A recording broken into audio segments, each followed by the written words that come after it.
одоо сэтгэл готрол гэдэг бол тухайн хүний өөрийнх нь одоо асуудал шүү дээ. Өөрийнх нь асуудал. Тэрэнд яаж мэдрэгдэж байгааг бол тэр хажуу тойрны хүмүүс бүрэн яг тэр хүн шиг мэдрэх бол боломжгүй. Яг тэр хар нүх гэж хэлээд тэр мэдрэмжтэй тэр энэ дотор энэ дотроос эхлээл яг энэ хэсэгт тэгэл өглөөс ирэхэд ингээд дээрээс дараад байгаа юм шиг тэр мэдрэмж ер нь тэр сэтгэл готрлын тэр хар мэдрэмжийг доош нь сордог тэр хар мэдрэмжийг яг мэдэрсэн хүн л яг мэдрэмжийн бүрэн утгаар нь мэдэрнэ. Яг жинхэнэ байдал нь ямар байдгийг бол мэднэ. За сайн байцгаана уу та бүхэн Зол Арт Студио сувгийн шинэхэн бичлэгийг хүлээн үзэхэд бэлэн боллоо.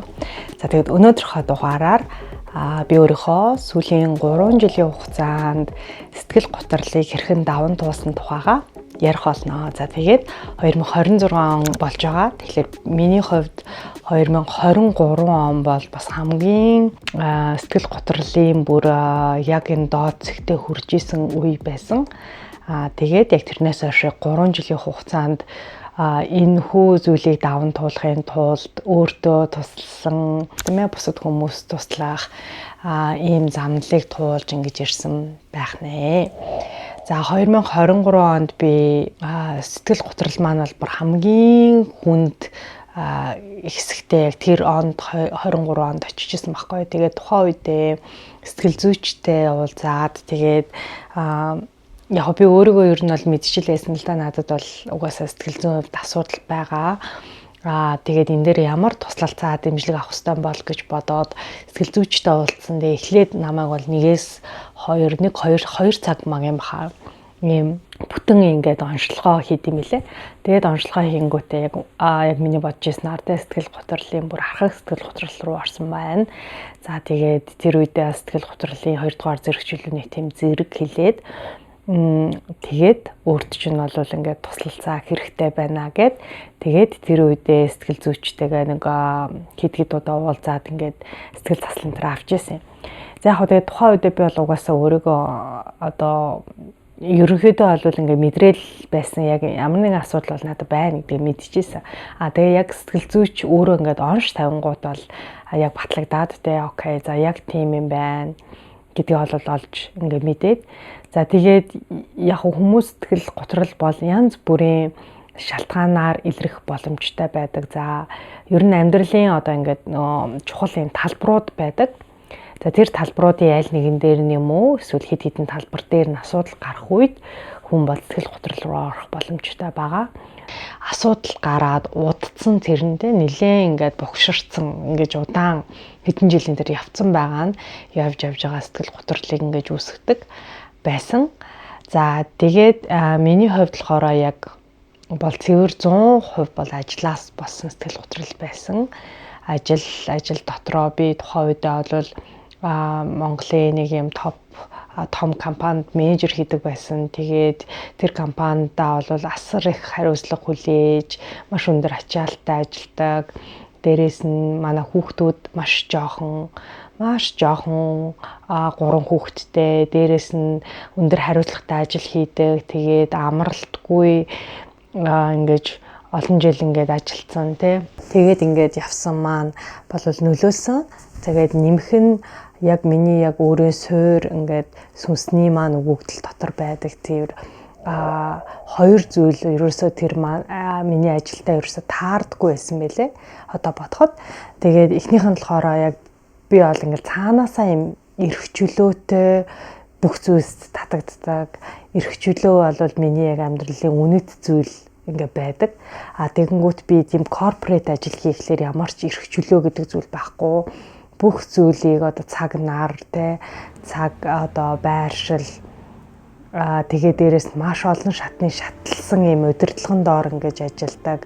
Бүх юмаа бүртгүүлдэг. Тэгэл ингээл яв гэсэн үед нь яваад ир гэсэн үед нь ирдэг. Ингээд яхахлаар ер нь бол эрх чөлөө гэдэг зүйл бол корпорат орчин тухайн үед одоо ихтэй арай зөөлрөх басан баг л та.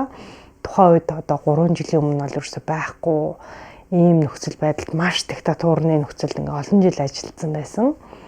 За тэгээд нэмэх нь бүтээлч шинж чанар одоо тэр зүйлээ олвол ерөөсөө ашигладаггүй төрлийн яг бизнес хөгжил дээр ажилладаг математик, тоо, дата аналист энэ төр дээр тийм зүйлсүүд дээр ажилладаг ямар ч тийм бүтээлч зүйл байхгүй. Одоо энэ дээр би ингээд бичлэг хийж байгаа шиг ингэж нээлттэй бичлэг энэ төр хийх, бичиж туурвах, тиймэрхүү дүү одоо контент хийх, ийм одоо өөрөөсөө ундруулж гаргах тийм зүйлсүүд бол байхгүй. Яг цэвэр тоо мөнгө одоо бодож явдаг тийм ажил хийдэг байсан. Миний мэрэгжил ч гэсэн өөрөө тийм Тэгээ энэ энтрүүд нь яг миний өөрийн сүнсний хүслээс бол нэлээд юм зөрүүтэй. Тэгээ тийм ажил дээрээ ингээд олон жил маш дарамттай, маш хариуцлагатай, тэгээд маш их шахалтан дунд ингэж ажиллаж исэн. Тэгээд тэр маань өөрөө ингээд бүр burnout бүр юм ажлаас хашрах эмгэг болгоцсон. Тэгээд тэр нь өөрөө давхар тэгээд тийм байсан ч гэсэн би өөрөө пауз авч чадахгүй, өөрөө тэрийгэ зогсоож чадахгүй, өөрөө амралтаа авч чадахгүй, чөлөө авдаггүй. Тэгээд би өөрөө бас өөртөө айгуу тийм хатуу, тийм хахир өөртөө ингэж ханддаг байсан. Миний тэр суур хүмүүжилч бас нөлөөсөн баг. Тэгээ маш юм төгс төгөлдөрлөө тэмүүлдэг, маш их ингээ төгс байлгахыг өөрийн толгойдоо бодцсон тэр төгс хөлбраа ингэж бүтээх гэж ингэж өөрийгөө маш хатуу хахир ингэж хандуулж тэгэж өөр нь олон жил явсан маань бол яг тэр сэтгэл готрлыг үүсгэсэн. Тэгээд давхар burnout, тэгээд depression гэх сэтгэл готрол, anxiety гэх сэтгэл түгшил гэдэг зүйл энэ гурав бол миний амьдрал дээр бол ингээд бүр нийлцэн тулгын гурван чулуу шиг хамт ингэж явж исэн. Сэтгэл түгших anxiety нь болохоор яагаад үүссэн бэ гэхээр яг түрүүний хэлдэг юм олон шатны шатлсан энэ удирдлагын доор юм диктатурны ажилдаг байснаас бол болсон.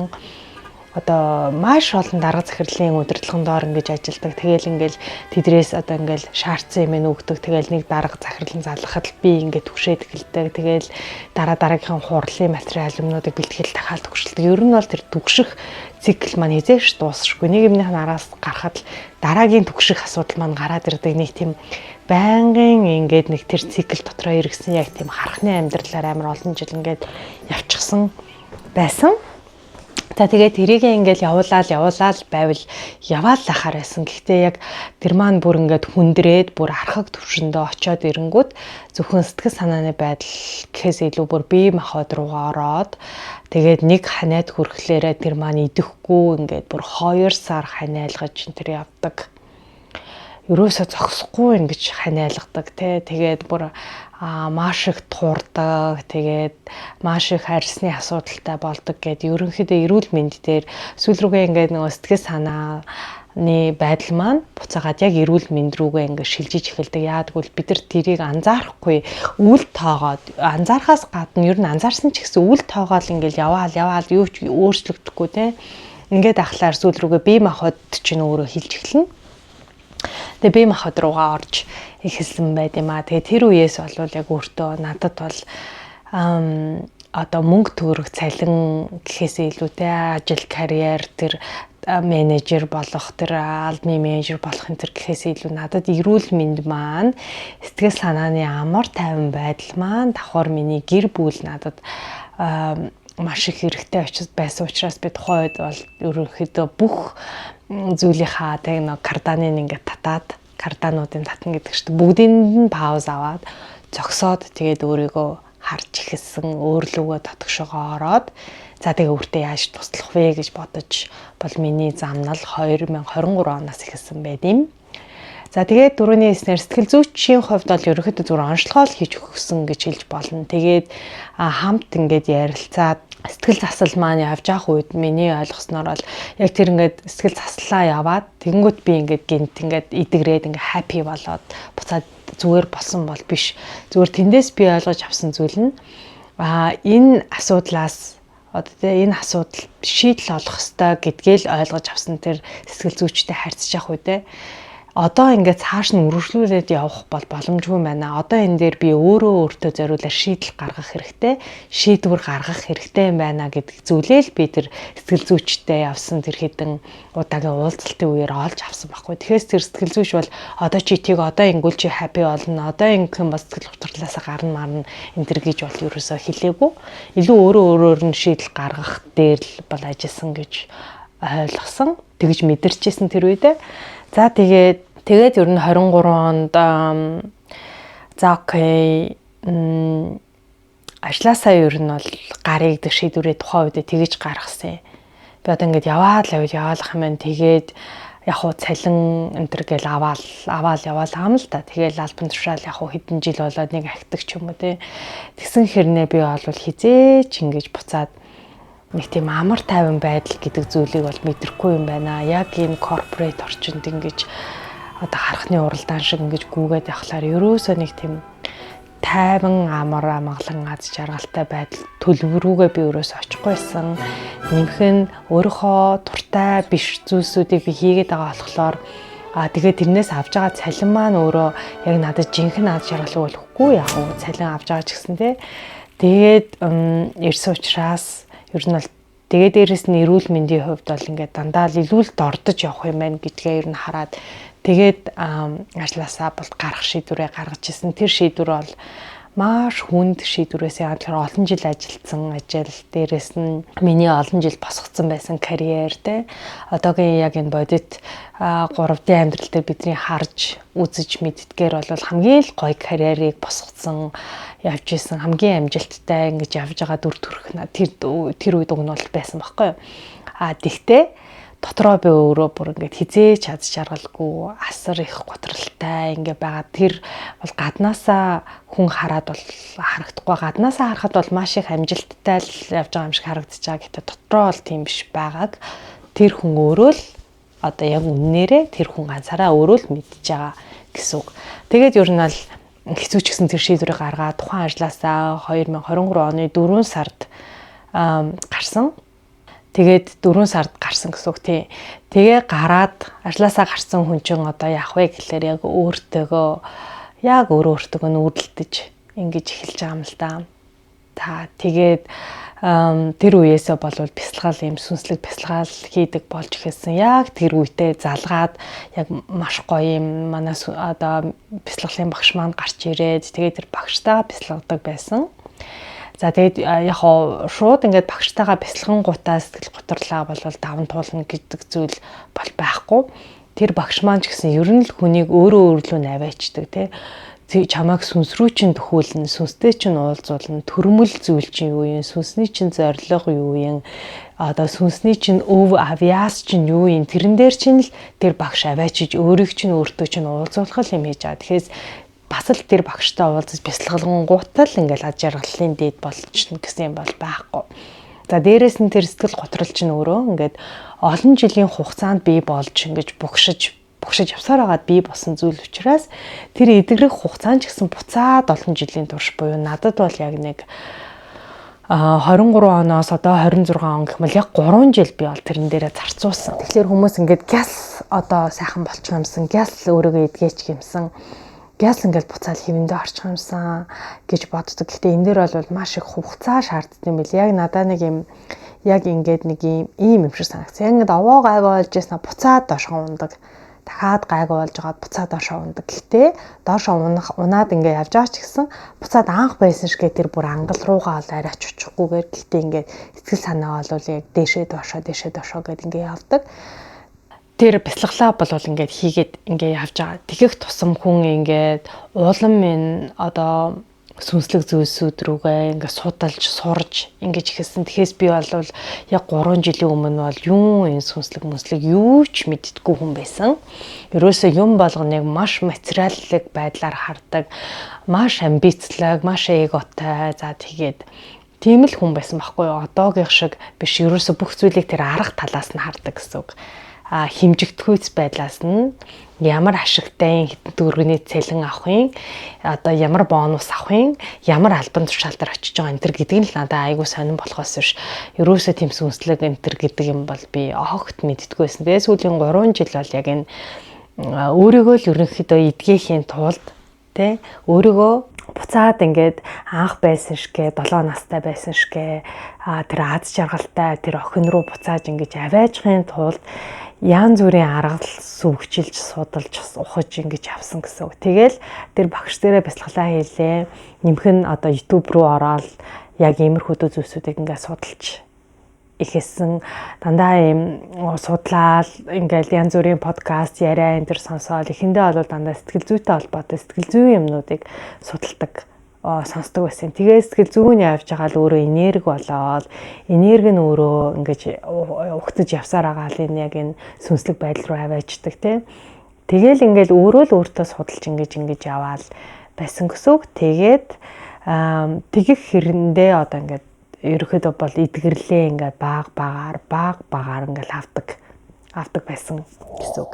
За тэгэхээр түрүүний хэлдэг шиг сэтгэл санаа өөр ингээд дээшээ доошоо гэд яг л ийм л хэлбэлцэлээр ингээд явж байгаа учраас ингээд овооны гайгүй ингээд гоё аваа болох гэжсэн да гэхээр буцаал дахиад доошоо ундаг. Яг тэр доошоо унаал дахиад нөгөө нэг юм яг нөгөө сэтгэл готрлынхаа хар ангал руу орж байгаа мэдрэмж дахиад төрж эхэлдэг байхгүй. Яг л ингээл буцаал ингээл орноосоо босмооргүй санагдана. Буцаал бүх юм утгагүй санагдана. Буцаал ингээл нар гарж байгаа нэг өдөр зүгээр л нэг байдгал нэг өдөр тэгэл бүх юм ингээд айгүй тэртэй санагдаж эхэлнэ те.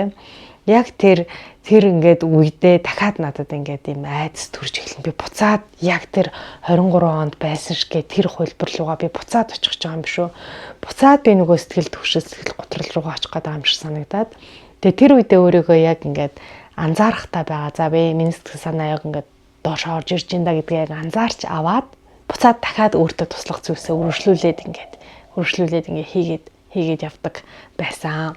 За тэгээд яг одоо танд зориулаад ерөөхдөө сэтгэл готролтой байгаа хүнд надад хамгийн их тусалсан аргуудаасаа би шууд тоочоод явъя гэж бодож байна. За тэгээд хамгийн ихнийх нь болохоор түрүүний хэлдэг сүнслэг ийм багш дээр бясалгал хийж исэн.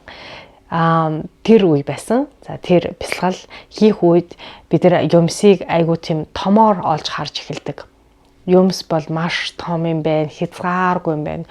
Орчлон ертөнц те зөвхөн бидний дэлхий гэдэг гараг дээр нэг юм жижигхэн улсад жижигхэн хотод ингээл амьдрал ингээд байгаа юм биш.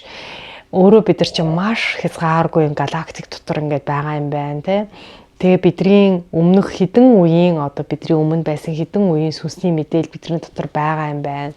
За тэгээд тэр ингээл өвөг дээдэс те бидний өмнөх хэдэн үе бидний сүнсний доторх мэдээлэл дотор агуулгадчихэдэг. Давхар яг энэ цаг мөчид бидний хажууд байж идэг те. Үнэхээр мэдээлэл хүсэх юм бол, тусламж хүсэх юм бол бидэрт одоо ядаж зүгдээрч дамжуулж хамаагүй тийм ээ. Туслахад бэлэн байд юм байна. За тэгээд нэмэх нь бид нар өмнөх олон одоо төрлийнхоо тэр бэлэг авиасуудыг бид нар өөр дотроо агуулчихсан байд юм байна. Эдэр гээд маш гүнзгий. Гэхдээ яг одоо бидний 3D орчин дээр ингээд тайлбарлахад жоохон хэцүү.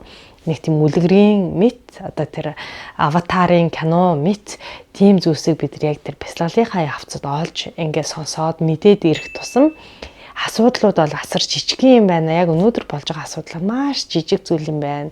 Би нэг ингээд даваад гарах боломжтой юм байна гэж юмсад хандж байгаа хандлага маань айгүй тийм илүү өргөн цар хүрээгээр юмыг ингээд харах.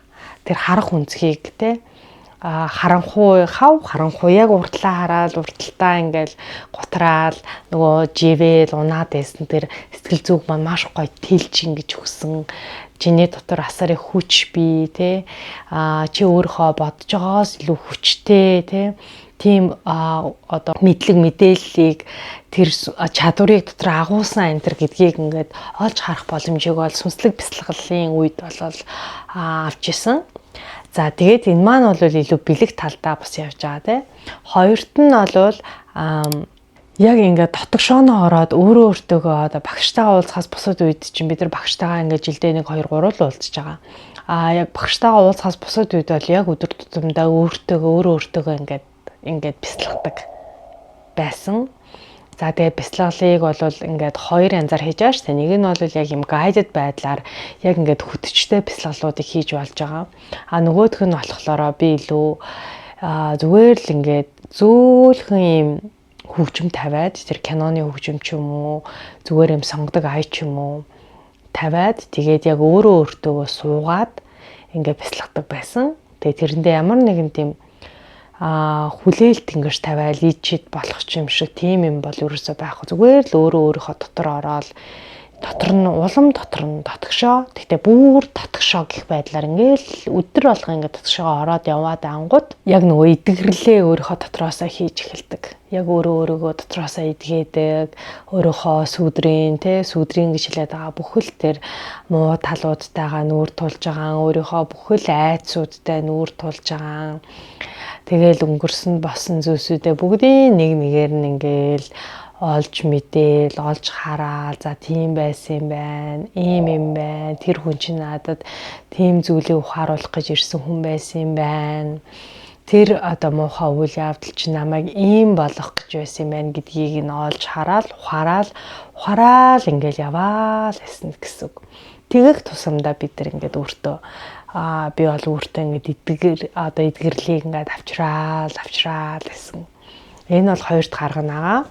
За тэрийгээ би ингээд банк хийж байгаа. Тэгэхдээ заавал өдөр болгон гэд ингээд бүр юм диктатурны болбод байх хэрэггүй. Яг ингээд дотроос ингээд хүсэх үедээ гой бяцлаглаа игээд ингээд явна гэсэн.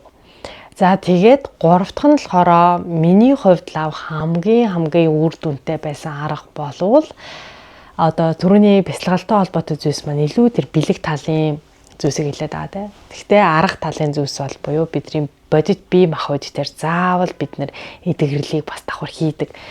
За тэр нь юу байсан бэ гэхээр спортоор хичээллэх байсан. Бүр үнэхээр одоо ингээл хүмүүс одоо шилүүл юм сүнслэг гингүүд ингээл бяцлагаал суугаал ингээл цагаан хоол идээл ингээл байдаг гэж боддог. Гэхдээ тийм биш. Яг үнэндээ тэр сэтгэл гутралаас тэр аймаар одоо англаас те бяцлал бол хүнийг өөрийг нь өөртөө нь ойлгуулад, олж харуулад шийдвэр гаргуулдаг бол яг тэр хар англаас дээш нь бүр ингээд хүчээр суух татаж ингэж гаргадаг зүйл бол өөрөө яг одоо спорт. Бүх төрлийн спорт орж болно. За тийм учраас би 2023 оноос хойш бол сүүлийн 3 жил бол тасралтгүй ямар нэгэн спортоор хичээлсэн. Тэрэн дотор болохоор юу байгаа? Фитнесээр би хичээлдэг байсан. 24 онд бол би бүхлээрээ дандаа 1 жил фитнесээр хичээсэн. За тэр үед бол ингээл гүлтийн зам дээр гүүгээл, дасгал хийгээл, төмөр өргөөл те. Тэр болгондоо би яг ингээд мэдээж тэр бол ингээд тийм сайхан зүйл бол биш шүү те. Одоо маш их өвдөлт, хөлс те ингээд гаргаж байгаа те. Тэгэх болгондоо би өөрийгөө эдгээдэг байсан. Нэг удаадаа ингээд дасгал хийх болгондоо л би нэг эдгэрэл одоо сэтгэл гутралаас салгах нэг эмийг ууж байгаатай адилхан мэдрэмж надад төрдөг байсан. За тэгээд угаасаа тэр чинь өөрөө ингээд одоо дасгал хийгээд ингээд өвдөл таавна гэдэг чинь өөрөө тийм сайхан зүйл биш учраас хүний бие махбод бол одоо ингээд явмааргүй санагдана, тасалмаар санагдана, болмоор санагдана тэгсэн ч хамаагүй өөртөө ингээд яг тэр үед би бол ерөнхийдөө спорт дээр бол өөртөө бол маш хатуу ханддаг. Ер нь тэр нь ч бас зүв байсан юм шиг ба. Би ингээд дээрээс нь сэтгэл готролтой тэгээ би хийхийг хүсэхгүй байна. Гээл ингээл би гэртээ хөвтэйл ингээл тэгэл би тасгал масгалын шийдэхгүй яг өөрийгөө хайрлна, өөрийгөө мэдрэнэ гээл би тэгээд хийхийг хүсэхгүй хаамч ингээ гэрт нь өөрөө ингээл байлгаал байвал би яг тэр хар ангал руугаа бүр хизээч хийнч одоо бүрсүүл рүүгээ өөрийгөө татаж авч гарч чадхааргүй ингээд доошоо ингээд унах гад байснаа мэдсэн учраас нэг л зүйл дээр би ингээд өөртөө маш хатуу зарчимч байсан. Тэр нь бол дасгал хөдөлгөөнөө спортоор хичээлэхдээ би заавал явна. Чи үнэхээр их хүсэхгүй байсан ч би чамаа явуулна. Тэ ингээд яа их хүсэхгүй байсан ч гэсэн хамаагүй бэлтгэлийн хувцсыг өмсүүлээл яаж хийж байгаа л тэр заал руу н оруулаад ингээд тэр гүлтийн зам дээр нь гаргаад тавьчихдаг байсан. За тэгээд тэрний дараа тэр 1 цаг 30 минут 2 цаг дасгалаа хийж гараад ирсний дараа бол юунаас ч илүү ямар ч эмнээс илүүгээр би ингээд өөрийгөө эдгээжсэн. Тэгэл нэг өдрөөр эдгээл тэгэх тусам сүүл рүүгээ дасгал хийсний дараа бид нар дандаа юм аз жаргалын серотонин одоо даавар ялгарчаа сүүл рүүгээ тэр дааврандаа өөрөө бүр ингээд донтоод тэгээд ингээд дасгал хөдөлгөөнөө ингээд хийгээд явсан. Болвол орой болгон гарч халахдаг, хүрээлэн рүү гарч халахдаг. Хүрээлэн яг ингээд 2 тойроход бол нэг 10 км орчин болд юм байлээ. Цэцэрлэг түрээлэн. Тэгээд цэцэрлэг түрээлэн ингээ халахаж тойрж болно, гүүж тойрж болно. Ямар ч байсан 1-2 тойрог орой болгон хийдэг байсан. Тэгээд ирсний дараа бүр үнэхээр гоё бас л миний сэтгэл готрлын ингээд маш ижигтэй юм уудсан юм шигээр ингээл эдгэрч байгаа юм гоё мэдрэмж. Бас л тэр серотонин те допамин чинь ингээд яг гоё эрүүлэр ингэж ялгарч ингэж ирчихсэн. За тийм байгаа. 3 дахь одоо хамгийн супер арга бол спортоор л одоо хичээлэх. Тийм юм байл шүү. Тэгэхээр спортоор хичээлэх үед бас хамгийн чухал зүйл нь бол хүний бие махбод бол цаанаасаа өөрөө өвдөлт тавж байгаа зүйлсийг бол эсэргүүцдэг. Үгүй би тэгмээргүй байна.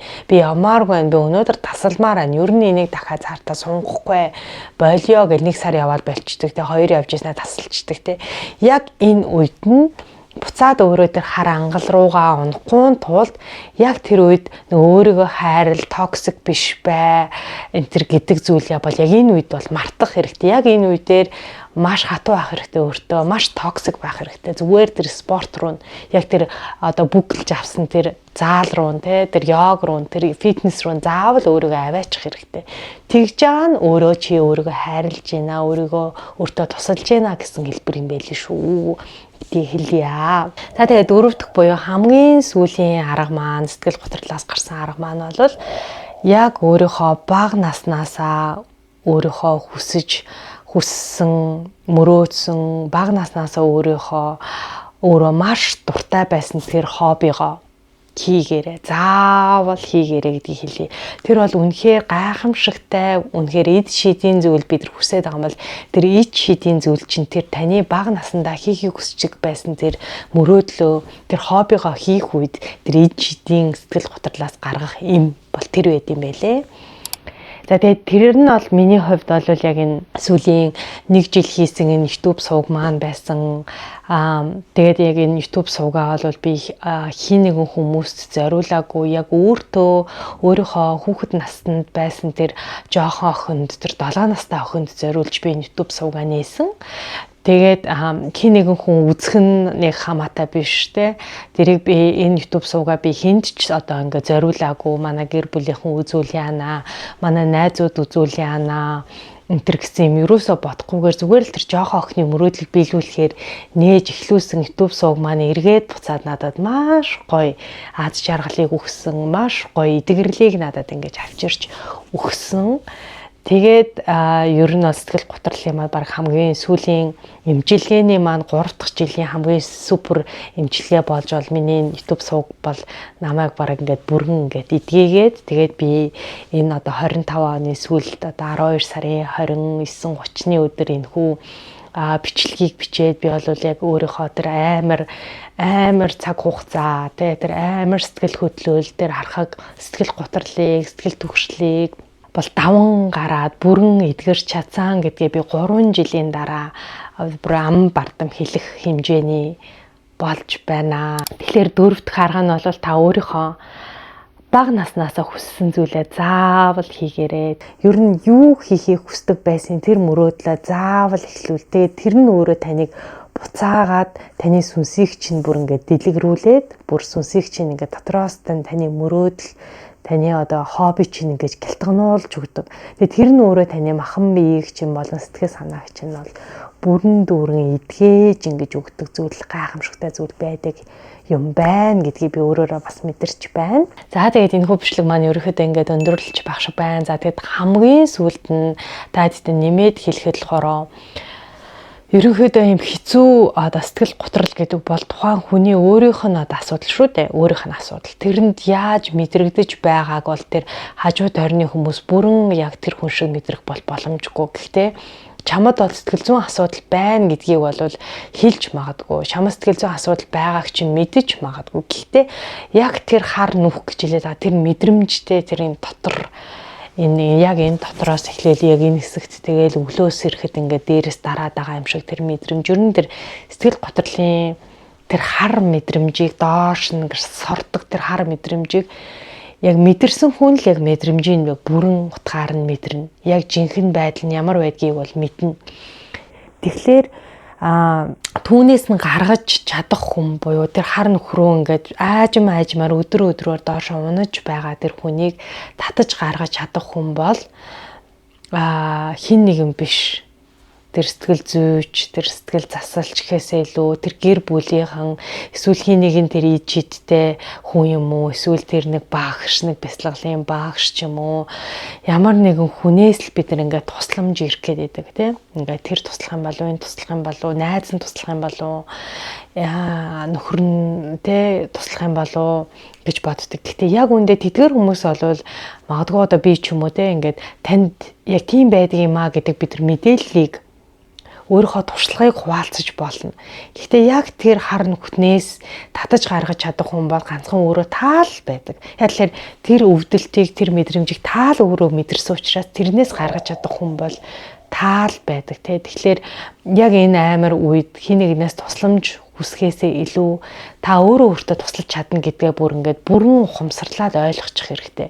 Хинч надад тусалж бүрэн чадахгүй, би л өөртөө тусалж чадна. За би хүсэх юм бол өөрийгөө энэ хар нөхрөө ингээд унгаагаад бүр хизээж татаж гаргаж чадахгүйгээр унгааж чадна. Би амьдралаа сүрүүлж чадна те. Би одоо ингэж унж явсаар агаад эцэстээ эн чинь бол амиа хорлолтоор би дуусгаж чадна те. Бүр янз бүрийн донтолтоор би дуусгаж чадна гэдгээ та өөрөө мэдчихэе. Тэгтэл нөгөө талдаа та энэ хар нүхнээс өөрийгөө одоо ингээд өдрөөр дээш нь дахиад буцаагаад татаад ингээ гаргаад шаад өөр хүний амьдралаар өөрийнхөө мөрөөдлийн амьдралаар та бас амьдрч чадна. Тэгээ тэрийг татаж гаргаж чадах хүн бол зөвхөн та юм байна гэдгээл ойлгоод ухамсарлсан цагаас та өөртөө идэвхрэлийг хийж эхэлд юм байлээ.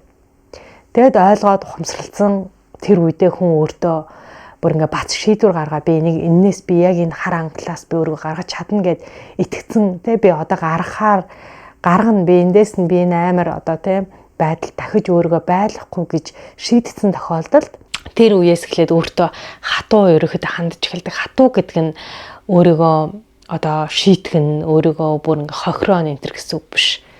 Яг ингээд өөрийгөө маш сайн ажиглаад за би буцаага тэр амар үе рүү очих гээд шүү гэд тэр үед нь өөрийгөө хийх юмнуудаа ингээд хийгээд те дасгал масгалыг хийлгээд бяцлал энтерт нь явуулаад өөрийнхөө өдрийн одоо тэр рутинүүдэд зохицуулаад яаж л би ингээд орой шөнө ингээд утас ухаад суугаад ах юм бол би маргааш тэ ингээд өглөөс эрэхтэй ядарч сэрнэ өдөржин өөрөө ядарч явна. Тэгээл өдөржин хийх ёстой юмнуудаа хийхгүй тэгэнгүүтээ өөрийгөө дахиад үзэн ядна. Тэгээд ирэнгүүт буцаал нөгөө цикл рүүгээ ороод бүр илүү гутраал ингээл явна гэдгийг мэдж байгаа учраас өөртөө аль тэр үе дээр маш дисциплин гэж хэлдэг. Маш одоо зарчимч хатуу эмх цэгцтэй диктатурны өөртөө хандаад өөрийнхөө рутин дээр ингээд өөрийгөө чангалж эхэлнэ гэсэн үг. Ингэж хатуу дэг журамтай ингэж байж ш тэр амар юмнаас өөрийгөө сугалж гаргаж л ирхэл юм байлээ л дээ. Тэгээ энэ үед нь өөрийгөө ингээд бүр ингээ хаяад зөөлхөн байлгаад өөрийнхөө хүслээр нь өөрийгөө ингээ хайчглаар тэр хар нөхчин бол ингээл хүнийг доош нь улам сороод хүсээгүй бүх юмыг чи хийлгээл тэгэл янз бүрийн донтолтуудаа орооцолтоол тэ. Тэгэл одоо рутин чинь алдагдаал тэрэндээ бүр илүү гутраал ингээл бүр улам л доошоо унаад л яваад л байдаг юм байлээ. За тэгээд төгсгөлд нь яг юм сэтгэл готрлын үед хүн болгоо сэтгэл санаагаа арай нэг жоохон дээр болгоё гэж бодох үедээ хүн яадаг вэ гэхээр нэмэлт зүйлсүүдийг амьдралдаа оруулж ирээд байдаг. Нэмэлт одоо материаллык зүйлсүүдээр эхэлнэ. Шин одоо ингээ хувцс, шин цүнх, шин гутал авчих юм бол нэстгэ санаа айгуу болох юм шиг те. За эсвэл өөрийнхөө одоо ингээд гоо сайхандаа хүртэл шин зүйлсүүдийг нэмээд идэг. За ингээл бүр амар урт хумс хийлгээл эхэлнэ те. Хумс хийлгчүүл гоё болчих юм шиг. Ингээд хумсаа айгуугаа янзлуулдаг ч юм уу эсвэл айгуу тийм тод өнгөр хумсаа бодчих юм ба сэтгэл санаа сэрэх гээд байгаа юм шиг. За тэгээ сормуус хийлгээгээл ингээл өтгөн сормуус энэ төр хийлгээл үсээ ингээл гой засуулчдаг ч юм уу эсвэл ингээл тод өнгөр үсээ ингээ будуулчихлаар сайхан болчих гээд байгаа юм шиг. Тэгэл янз бүрийн лазер имжилгээ, ботокс энэ төр хийлгээл ингээл гаднаас ингээд өөртөө юм хийлгээд эхэлдэг. Хэрвээ та ингээ гаднаас өөртөө янз бүрийн юм хийлгэмээр санагдаад байгаа бол мөн одоо онлайн шоп энэ төр дээр маш их юм ингэж худалдаж авмаар санагдаад те. Бүхэл юм өөрт чинь хэрэгтэй юм шиг, бүхэл юм ингээ авчмаар юм шиг, энийг л авчвал гоё юм шиг, тэрийг л авчвал гоё юм шиг гэсэн ийм мэдрэмжүүд ингээ төрөөд байх юм бол тэр үед өөрийгөө ингээ түр паузлж агаад анзаарах хэрэгтэй. Би яагаад гаднаас ийм их юм хүсээд байна. Тэгээ яагаад би өөрийгөө ийм амар тод юмар ингээд өөртөө ингэж нийлүүлж яагаад байна. Яагаад би өөрийгөө ингэж амар тод нүрээ будаад байна те. Гэх мэтлэн өөрийгөө зүгээр хөндлөнгөөс ажиглаад үзэх хэрэгтэй. Тэр бол өөрөө нөгөө сэтгэл готраа, сэтгэл хоосрол те. Тэр зүйлийг ангаахын тулд, тэр зүйлийг арай дээр болгохын тулд юм гаднаас ингээд төр зүрийн допамин авах те, төр зүрийн аз жаргал авах зүйлсүүд ингээд амьдралтаа оруулж ирээд байдаг. За, материалын зүйлсээс гадна одоо олон найзтай болохыг хүсээл те. Ингээл энэ хүмүүстэйч найзалмаар санагдал, тийм хүмүүстэйч найзалмаар санагдал, лист тийшээ гарч яваал, орой өдөр ууж идэгнгүүт дуудах болгонд нь очиод ингээл нөгөө өөртөө нүүр тулах те тэр өөрийнхөө тэр нөгөө сэтгэл готрлыгаа тайгаа ингээд ганцаархан үлдэхгүй тулд ингээд гаднаас юмнуудыг маш богино хэмжээний допаминуудыг хайж эхэлдэг. Тэгээл ингээл хүсээгүй хүмүүстэйгээ ч юм уу нэг чухал биш, нэг тийм аз жаргалтай биш, нэг чиний таалагддаг биш хүмүүстэй орой өдөр ших гарна нэг шоуд нь те. Тэгээ яг тухайн цаг мөчтөө нэг 2-3 цаг тэр оройдоо ингээ гоё байжгаад маргааш нь өглөөс ирээл дахиад өөрийгөө үзэн ядаж эхэлдэг. Нөгөө үрсэн мөнгөө бодно те. Тэгэл нөгөө шаардсан байгаа. Тэгэл нөгөө уусан амьдралынхаа хэв маяг энтрээд хараад үзэн ядаад ингээд буцаал доош унаад ингээд байдгаа. Тэгэхээр ер нь сэтгэл готрлын үед бид нэр амьдралдаа нэмж юм оруулах ер нь шаардлагагүй. Тэр бол тухайн нэг хэдхэн цагийн хэдхэн хоногийн л ингэж арга заасан тийм л зүйл. Тэгтээ буцаагаад бид нар санхугаараа ч юм уу ингээд хохироод ингээд яваад идэг. Улам бас өөртөө итгэлгүй болоод байдаг те. Тэгхгүйгээр амьдралдаа юм нэмж оруулахгүйгээр амьдралаасаа юмыг илүү ингэж бүр гаргаж ич сэтгэл готрлын үед чинь чамд бүр нэмэр болно. Тэр бүр давхар эмжилгээ болдог. Гаргана гэдэгт нь юу вэ гэхээр түрүүний миний хэлээд байгаа спортоор хичээлэх те. Одоо ингээд сормоос хийлгэх, хумс хийлгэх, хүс хийлгэх, одоо лазер хийлгэх, ботокс хийлгэх энэ тэр олон мөнгүүдээ бүгдийн тэр спортын заалмаал, йогийн багш, одоо усан цэлтийн тэр бассейны төлбөр мөлбөр ч юм уу нэг тиймэрхүү юмнуудтай ингээд бүгдийг ингээд шилжүүлчих хэрэгтэй. Тэгээд ирэх тусам маш зөв хөрөнгө оруулалт юу нь болдог. Тэгэх тусам бид нар хөсөөр одоо ингээд өөрийнхөө хэрэггүй зүйлсүүдийг хадгалуулж ийн. Давхар бид нар хүсээд байгаа тэр гоо сайхан өөртөө итгэх итгэл тэр гоё бие одоо тэр галбир те сайхан царай зүс энтриг чинь бид нар өөрөө спорт хичээлэх үед хүний бие чи өөрөө дотроосоо идэгрээд гоё галбиртай болоод жингээ хасаад тэгэд ингээ илүү гаднаас юм авахгүйгээр дотроосоо байгаагаараа л өөрөөсөө биенээсээ илүү бохирдлуудаа зайлуулах тусам л улам л үзэсгэлэнтэй болоод байдаг.